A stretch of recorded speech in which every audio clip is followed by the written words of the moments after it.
For this video, I'll be showing you guys the best possible money methods from the event. If you have seen the event week, you will know that there is a ton of different bonuses. All of them have their different advantages and disadvantages. So of course, I will be going through all of them and eventually getting around to giving my honest opinion on which ones you guys should probably do this week. Leave a like on this video, subscribe to the channel if you guys are new, and let's dive straight into the video. So to begin with, our first money method will be the new weekly reward. So once in a GTA session, if you guys open your interaction menu, head down to challenges and weekly challenge, you will see here that we need to complete 3 Terrorbyte client jobs, and this will get you the $100,000. So unfortunately, for those of you guys who do not have a Terrorbyte, this one is pretty limited in this sense. However, I cannot recommend the Terrorbyte enough to you guys. It is definitely one of the better vehicles in GTA Online. Along with this, the Terrorbyte actually does have a really nice 30% discount this week, so now would be probably the ideal chance to get one. I will be covering these client jobs very soon in this video. Of course, if you guys want to skip to that specific point, feel free to use the timestamps below. For the next money method, we have the MOC Missions. These things will have a pretty nice double money and RP. Now, I'm sure like many of you guys, you have probably forgotten about the MOC. I barely use this thing anymore, but this week I think it will be a pretty nice option for money. However, it does have some really massive disadvantages in my opinion. Arguably, the biggest one is that you cannot do these things solo, and then of course you also need to purchase the MOC itself.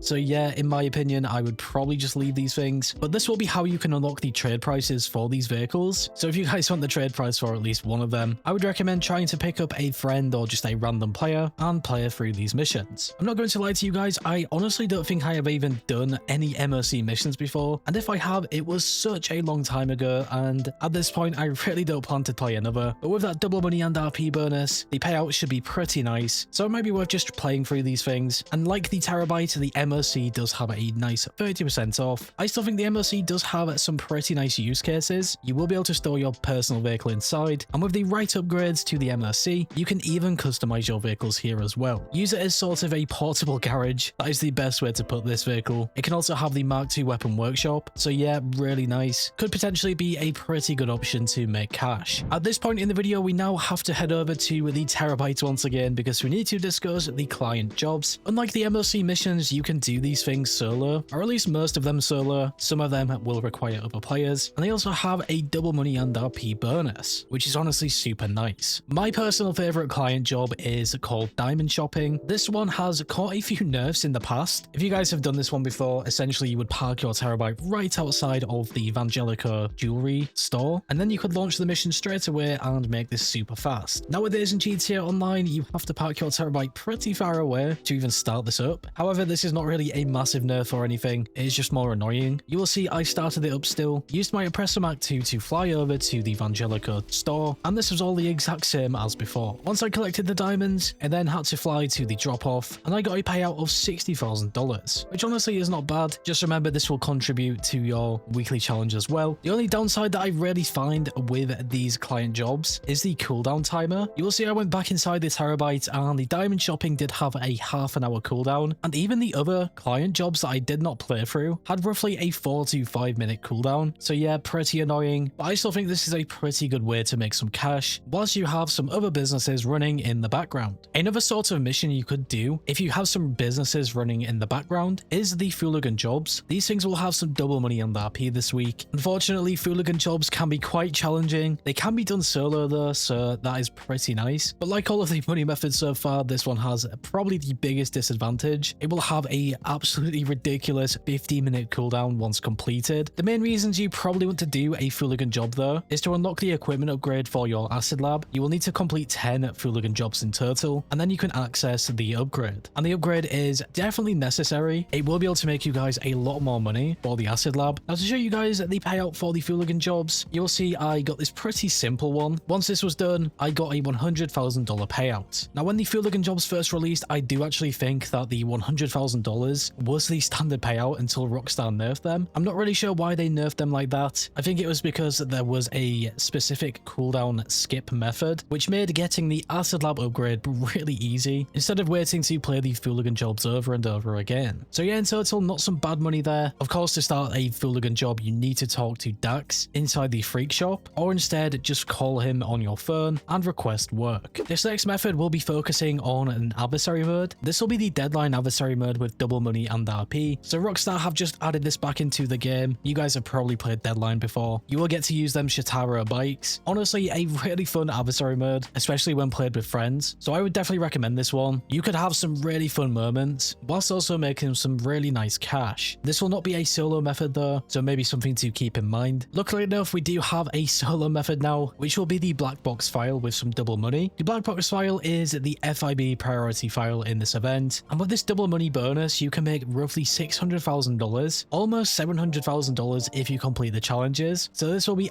absolutely insane to do, but just bear in mind you can only do this one time, unless you guys maybe have a second character, but then you would have to go through the process of purchasing the Daniel Bros Garment Factory on the second character as well, costing you even more cash. To show you guys just how good this is, I did play through this one. I did complete all of the challenges, which by the way are all on screen right now. Just really straightforward, not a challenging file or anything. You guys should be able to do this with ease. Eventually, once I got to the buyers, delivered the goods, I completed all of the challenges, getting me the bonus $50,000. So in total, just from this one priority file, I made $670,000. So for those of you guys out there who have the Daniel Bros Garment Factory, definitely do this. It took me about 10 minutes to complete all 3 setups, and then another 15 minutes to complete the finale. So definitely worthwhile. You can also do the standard files if you want to. However, these things will not have double money. At this point in the video, we have completed all of the things with just normal bonus money, but we now need to talk about probably one of the most underrated bonuses. It will be a double production speed boost inside the Acid Lab. So obviously with this double production speed boost, you will be making your money so much faster from the Acid Lab. Along with this, the Acid Lab also has its own sort of mini production speed boost inside. If you guys mix these chemicals on this desk, you can only do this one time per real life day, but it is definitely worthwhile as long as you guys have some supplies. And to actually talk about supplies, these things also have a double source. So if you do actually source these things directly from the Acid Lab, you'll get double the amount of supplies. However, I really don't do this. I usually just buy supplies no matter which business it is. It's just much more efficient and it gives me time to do other things. As standard with these money methods videos, I have to include the standard money methods now, which never change every event. Typically, I would talk about the FIB priority file right here, but obviously it did have that bonus, so we don't even need to discuss this. Instead, we will head over to the Salvage yard with the new Salvage yard robberies. In this event, we had some really nice ones, making you just over $1 million